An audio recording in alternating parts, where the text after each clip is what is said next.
নমস্কার বন্ধুরা, শুভ সকাল। আজকে দেখো কি কি নিয়ে চলে এসেছি এখানে। আজকে নিয়ে চলে এসেছি রুই মাছ আর ও মাই গড, এই দেখো, আর হচ্ছে কাঁকড়া। এই কাঁকড়াগুলো আমাদের এখানে খাল থেকে ধরা।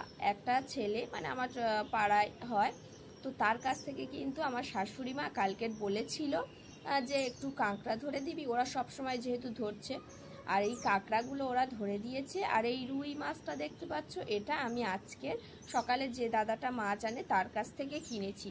চলো, এগুলো আজকে সকালবেলা কোনো কাজ ছাড়িনি, কিন্তু মাছ আর কাঁকড়া কাটতে বসে গিয়েছি। এগুলো সুন্দর করে কেটে ধুয়ে নিয়ে তারপর আবার তাড়াতাড়ি কাজ সেরে নিতে হবে, কেননা আবার সবাই পড়তে চলে আসবে। চলো এগুলো কেটে ধুয়ে নিই। দেখো এর অবস্থাটা দেখো না, বাপরে বাপ। তো এখানে দেখো কাঁকড়া অনেক কটাই আছে, যে কটা পেয়েছে বাচ্চা ছেলে আর কি করবে। আর দেখো এই মাছটা 500 গ্রাম ওজন হয়েছে, আর এখানে তার সাথে মাথাটা দিয়েছে। চলো মাছগুলো। হ্যালো, এই দেখো আমার মা মাছ কাটতেছে। দেখো কি সুন্দর আমার মাটা। হ্যালো বন্ধু, দেখো আমার মাছ খুব ভালো। দেখো আসে কি আয়না মাংস ছেলে মাথা কেরম করতেছে দেখো। আগে তোমরা লাইসেন্স করে দাও একটা।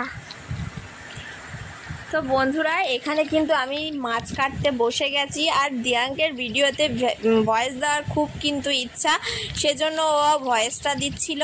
তো এখানে দেখো মাছটা আমি হাতের নখ দিয়েই হাত দিয়েই কিন্তু আঁশগুলো ছাড়িয়ে নিচ্ছিলাম। এবার সুন্দর করে মাছটা কেটে নেব। আজকের এই মাছের কি রান্না করব বলো তো বন্ধুরা? আমার নখ আছে এরকম। হ্যাঁ, তো আজকে রান্না করব পটল আর আলু দিয়ে, কিন্তু জিরে আদা বাটা দিয়ে এই মাছটার ঝোল করব। আর যে কাঁকড়াগুলো আছে সেটাকে সব রকম একটু সবজি দিয়ে, পুঁই শাক ডাঁটা দিয়ে কিন্তু চচ্চড়ি করব। তো মাছগুলোকে এখানে কিন্তু ছোট ছোট যেমন পিস হয় তেমন পিস করে সুন্দর করে কেটে নিচ্ছিলাম। আর দিয়াঙ্কের বাবা কিন্তু তখন ঘুমিয়েছিল।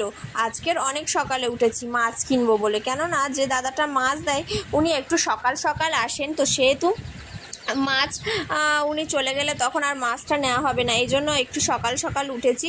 মাছ কিনে একেবারে ভাবলাম যে কাঁকড়ার মাছ আছে ওটাকে প্রথমেই কেটে কুটে পরিষ্কার করে রেখে দিই, তারপর বাকি সব কাজগুলো সারবো।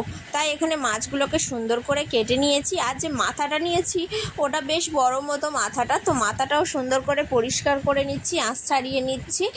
তারপর এগুলো সুন্দর করে ধুয়ে এখন রেখে দেবো। তারপর আবার বাচ্চারা পড়তে আসবে, ওদেরকে পড়িয়ে তখন তারপরে কিন্তু রান্না বান্না করব।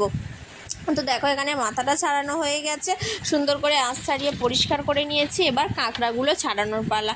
এবার তো আসল খেলা, মানে আসল মজা হবে, কেননা কাঁকড়া কাটতে গেলে আমার একবার না একবার কামড় খেতে হয়। আর আজকের তাই হয়েছিল বন্ধুরা।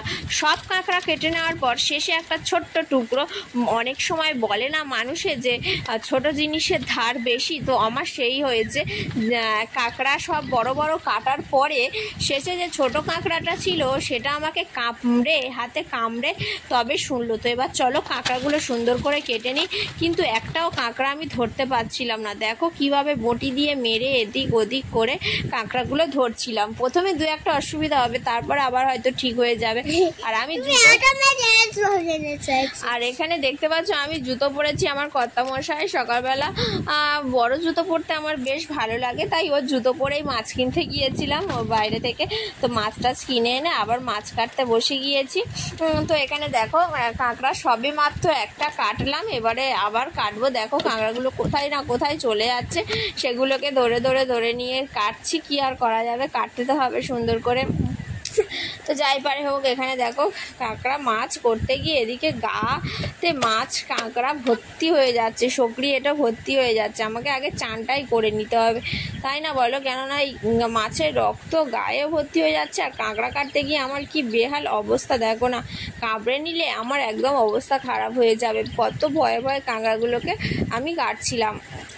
তারপর দিয়াং আর দিয়াংয়ের বাবা যেহেতু ঘুমোচ্ছিল, আর ওখানে থেকে দিয়াংয়ের বাবাও কিন্তু ডাকছিল যে এসো। দিয়াং বিছানায় আজকে টয়লেট করে ফেলেছিল, লজ্জায় মুখ লুকাচ্ছে। তো যাই পারে হোক, বলো আজকে দিয়াং কী জন্য বিছানায় টয়লেট করে ফেললে তুমি? বলো। রাত্রিবেলা কাল যেহেতু ভাত ছিল অনেকটা, তাই পুষ্টি ভাত করেছিলাম, চপ দিয়ে খাওয়া হয়েছে। আর দিয়াংয়ের জন্য পটল ভাজা করেছিলাম। ও দুগাল পটল ভাজা দিয়ে পুষ্টি ভাত খাওয়ার পর মানে খাচ্ছিল, খেতে খেতে ওর বাবা আবার একটা বড় জুস আনলো। কী করলো, সেই জুসটা খেয়ে নিল। আর তারপরে আর টয়লেটও করলো না, ঘুমিয়ে পড়লো। আর সকালবেলা মানে এতটাই হয়তো শরীরটা খারাপ ছিল ওর, তাই হয়তো বিছানাতেই টয়লেট করে দিয়েছে। আজ প্রায় অনেক দিন পরেই কিন্তু দিয়াং বিছানাতে টয়লেট করেছে। আর ওর বাবা তো দেখে অবাক, কেননা ও অনেক ছোটবেলা থেকে আমার বাবা আমার চিনতে পারেনি। ওর বাবা নাকি ওর চিনতে পারেনি, ভাবা যায়? তোর বাবা তো দেখে অবাক, কেননা দিয়াং অনেক ছোটবেলা থেকেই কিন্তু বাইরে। আমার বাবা আমার চিনতে পারেনি। তোর বাবা তো আর চিনতে পারেনি? বাহ।